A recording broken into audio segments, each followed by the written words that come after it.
الرجیم بسم اللہ الرحمن الرحیم.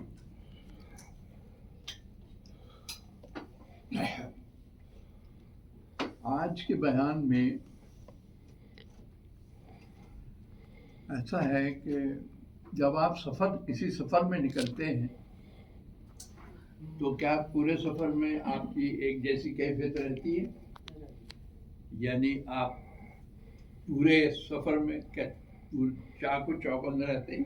نہیں، کبھی نیند آ جاتی ہے، کبھی اونگ آ جاتی ہے، لیکن ایسا ہے نہیں. حضور سے متعلق ہر بات ریلیونٹ ہے اور ضروری ہے کہ اسے سنا جائے. تو کہنے کا مقصد یہ ہے کہ تھوڑا مضمون خشک ہے آج کا، اس لیے آپ لوگ پوری توجہ سے سننے کی کوشش کے قریب ہو چلی. اور اس دوران آپ صلی اللہ علیہ وسلم کے اب تک کے تعاملات نے قوم سے آپ صلی اللہ علیہ وسلم کا ذہنی اور فکری فاصلہ بہت وسیع کر دیا تھا. تو آپ صلی اللہ علیہ وسلم کو تنہائی محبوب ہو گئی. یعنی معاشرے کے جب آپ نے معاشرے میں گھلنے ملنے کی کوشش کی اور وہاں کی جو معاشرے کی گندگی تھی اور غلط باتیں تھیں اور غلط چیزیں تھیں، اس سے آپ کا دل اچاٹ ہوتا تھا اور آپ تنہائی پسند ہونے لگے. یعنی آپ جو ہیں وہ زیادہ وقت اپنا تنہائی میں گزارنے کی کوشش کرتے تھے. تو اب تو آپ صلی اللہ علیہ وسلم کو تنہائی محبوب ہو گئی، یعنی پیاری ہو گئی، تنہائی پیاری ہو گئی. چنانچہ آپ صلی اللہ علیہ وسلم ستو اور پانی لے کر مکے سے کوئی 2 میل دور کوہ ہرا کے ایک غار میں جا رہے تھے. یعنی جا رہے تھے تو مراد وہاں ٹھہر بھی جایا کرتے تھے. یہ ایک مختصر سا غار ہے جس کا طول یعنی لمبائی 4 گز اور عرض 2.25 گز اور چوڑائی اس کی 2.25 گز ہے. آپ صلی اللہ علیہ وسلم جب یہاں تشریف لے جاتے تو حضرت خدیجہ رضی اللہ تعالی عنہا بھی آپ صلی اللہ علیہ وسلم کے ہمراہ جاتی اور قریب ہی کسی جگہ موجود رہتی. آپ صلی اللہ علیہ وسلم رمضان بھر اس غار میں قیام فرماتے، آنے جانے والے مسکینوں کو کھانا کھلاتے اور بقیہ اوقات اللہ تعالیٰ کی عبادت میں گزارتے تھے. یعنی غار حرا میں بھی آپ غریبوں کو، مسکینوں کو کھانا کھلانے کا اہتمام کیا کرتے تھے.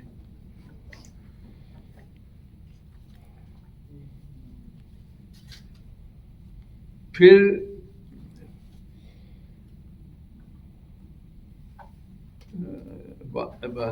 عبادت میں گزارتے تھے.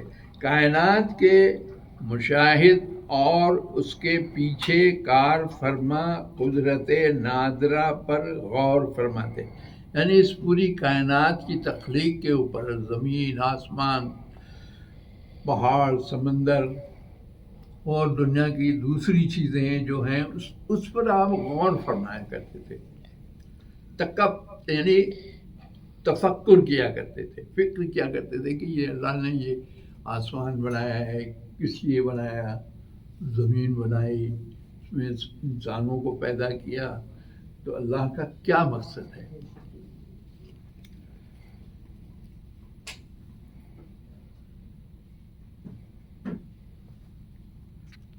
آپ صلی اللہ علیہ وسلم جب یہاں تشریف لے جاتے، نہیں یہ تو ہو گیا،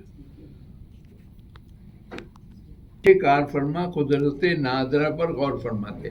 آپ صلی اللہ علیہ وسلم کو اپنی قوم کے لچر شرکیہ عقائد اور واہیات تصورات پر بالکل اطمینان نہ تھا.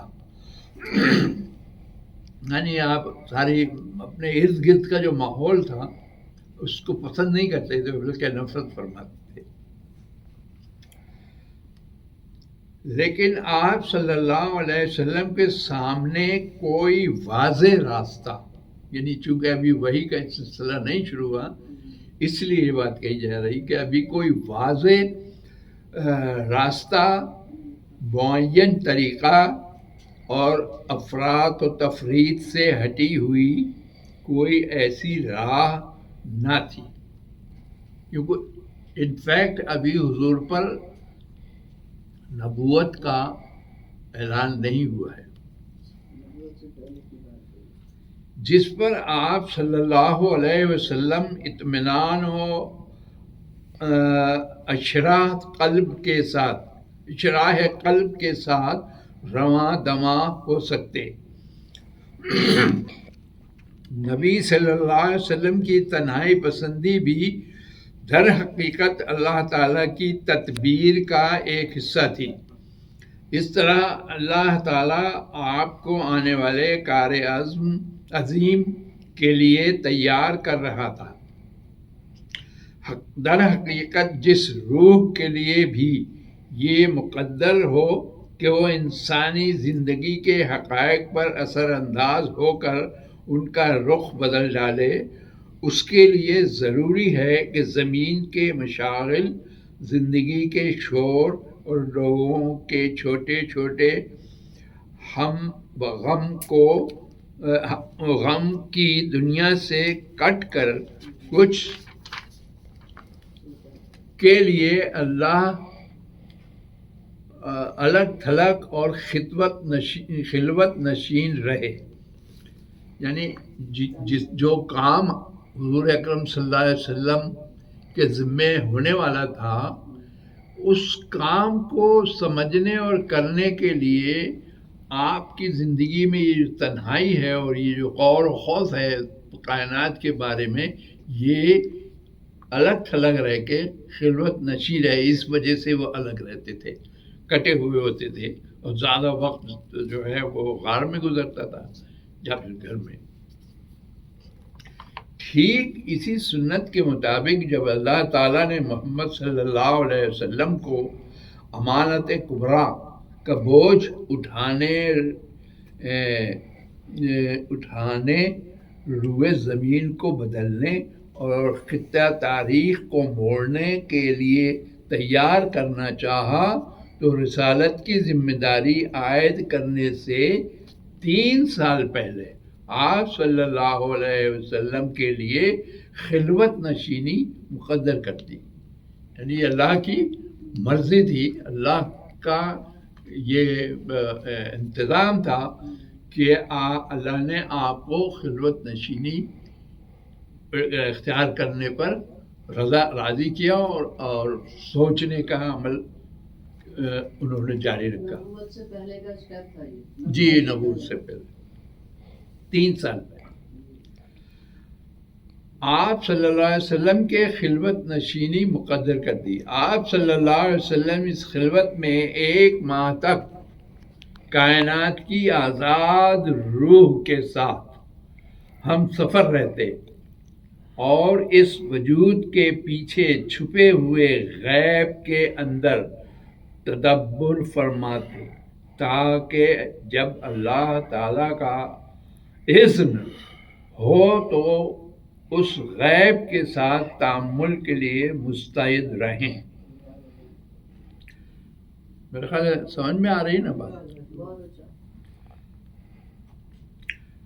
جبریل علیہ السلام وحی لاتے ہیں.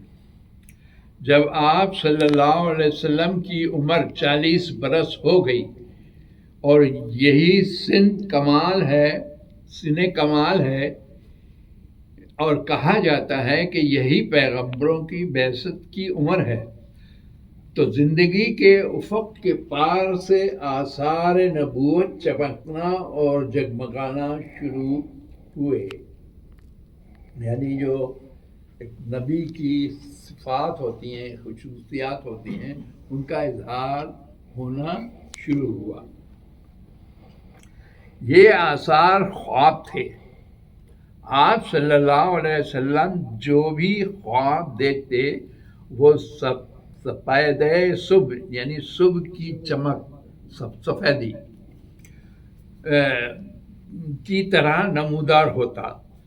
اس حالت پر 6 ماہ کا اثر گزر گیا جو مدت نبوت کا 46واں حصہ ہے اور کل مدت نبوت کا 23 برس ہے.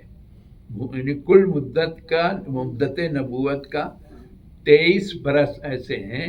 اس کے بعد جب حرا میں خلوت نشینی کا 3 سال آیا تو اللہ تعالیٰ نے چاہا کہ روئے زمین کے باشندوں پر اس کی رحمت کا فیضان ہو.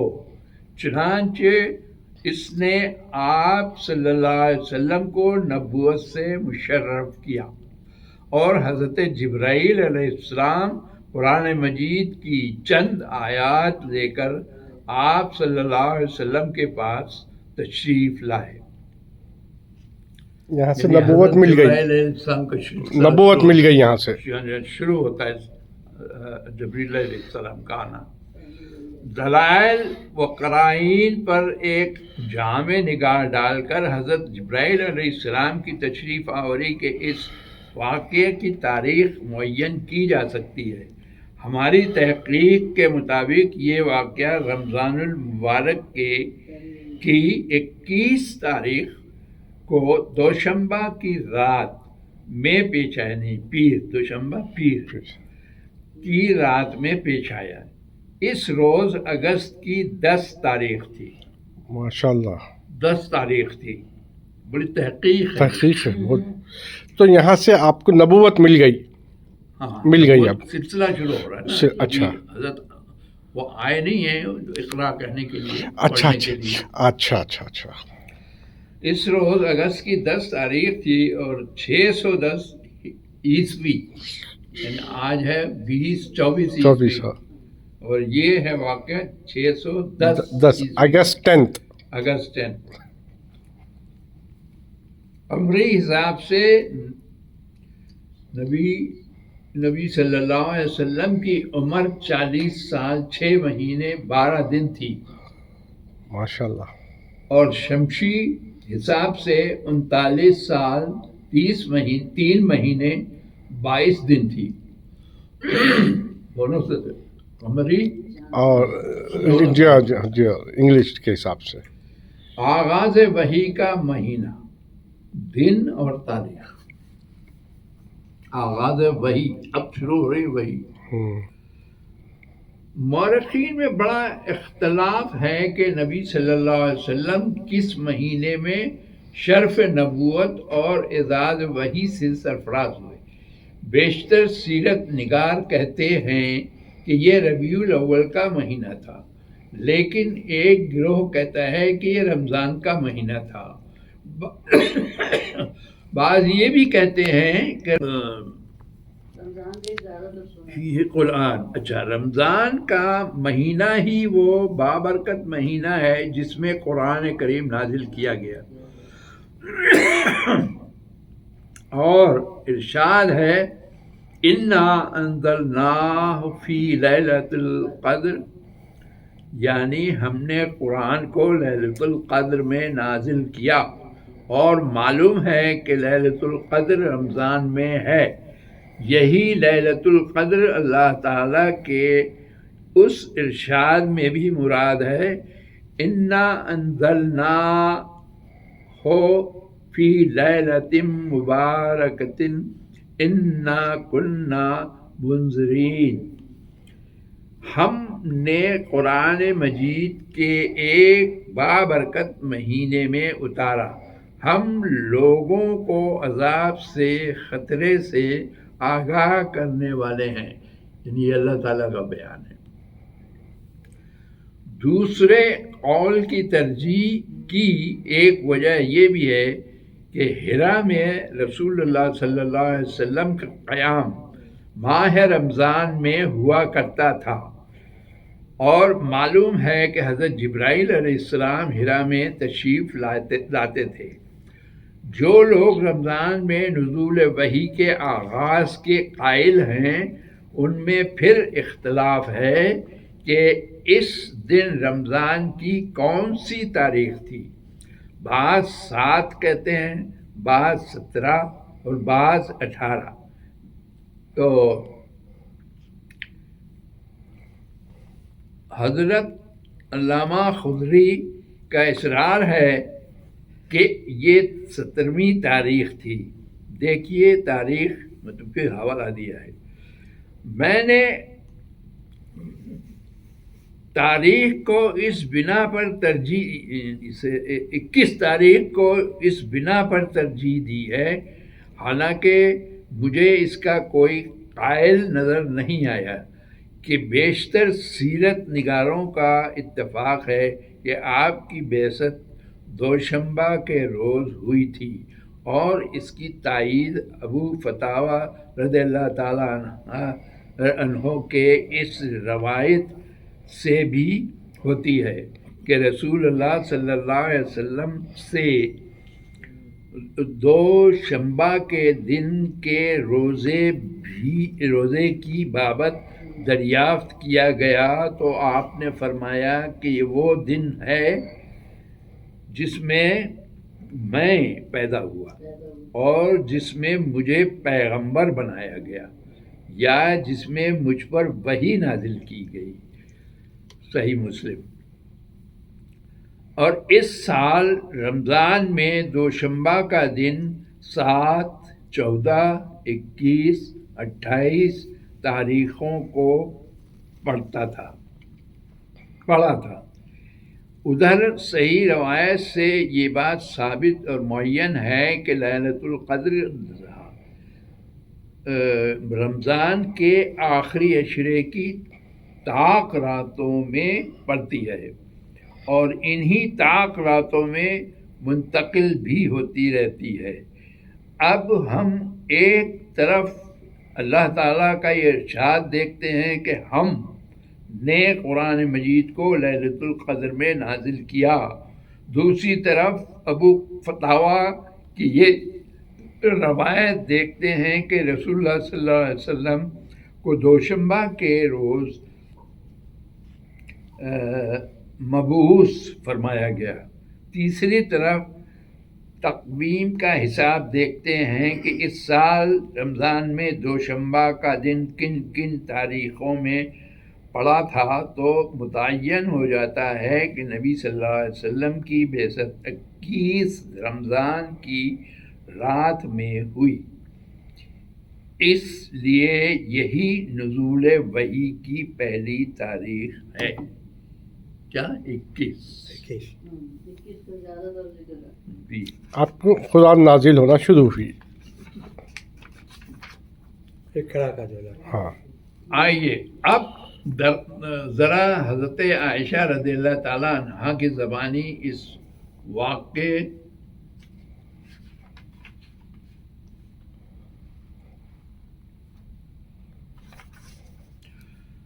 حضرت عائشہ رضی اللہ تعالیٰ عنہ کی زبانی اس واقعے کی تفصیلات سنیں۔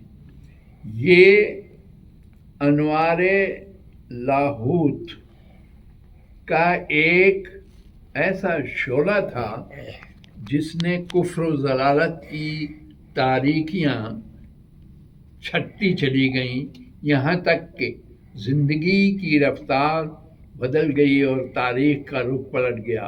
حضرت عائشہ رضی اللہ تعالیٰ عنہ فرماتی ہیں رسول صلی اللہ علیہ وسلم پر وحی کی ابتدا نیند میں اچھے خواب سے ہوئی۔ آپ صلی اللہ علیہ وسلم جو بھی خواب دیکھتے تھے وہ سپیدہ صبح کی طرح نمودار ہوتا تھا۔ پھر آپ صلی اللہ علیہ وسلم کو تنہائی محبوب ہو گئی، چنانچہ آپ صلی اللہ علیہ وسلم غار حرا میں خلوت اختیار فرماتے اور کئی رات گھر تشریف لائے بغیر مصروف عبادت رہتے۔ اس کے لیے آپ صلی اللہ علیہ وسلم توشہ لے جاتے اور پھر توشہ ختم ہونے پر حضرت خدیجہ رضی اللہ تعالیٰ عنہا کے پاس واپس آتے اور تقریباً اتنے ہی دنوں کے لیے پھر توشہ لے جاتے، یہاں تک کہ آپ کے پاس حق آیا اور آپ صلی اللہ علیہ وسلم غار حرا میں تھے، یعنی آپ صلی اللہ علیہ وسلم کے پاس فرشتہ آیا اور اس نے کہا پڑھو۔ آپ صلی اللہ علیہ وسلم نے فرمایا میں پڑھا ہوا نہیں ہوں۔ آپ صلی اللہ علیہ وسلم فرماتے ہیں کہ میں اس پر اس نے مجھے پکڑ کر اس زور سے دبایا کہ میری قوت نچوڑ دی، پھر چھوڑ کر کہا پڑھو۔ میں نے کہا میں پڑھا ہوا نہیں ہوں۔ اس نے دوبارہ پکڑ کر دبوچا، پھر چھوڑ کر کہا پڑھو۔ میں نے پھر کہا میں پڑھا ہوا نہیں ہوں۔ اس نے تیسری بار پکڑ کر دبوچا، پھر چھوڑ کر کہا اقرأ بسم ربک الذی خلق، خلق الانسان من علق، اقرأ وربک الاکرم۔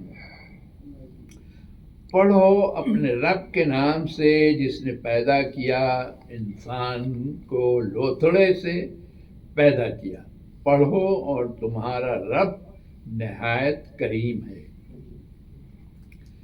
یہ حضرت جبرائیل علیہ السلام کے الفاظ۔ ان آیات کے ساتھ رسول اللہ صلی اللہ علیہ وسلم پلٹے۔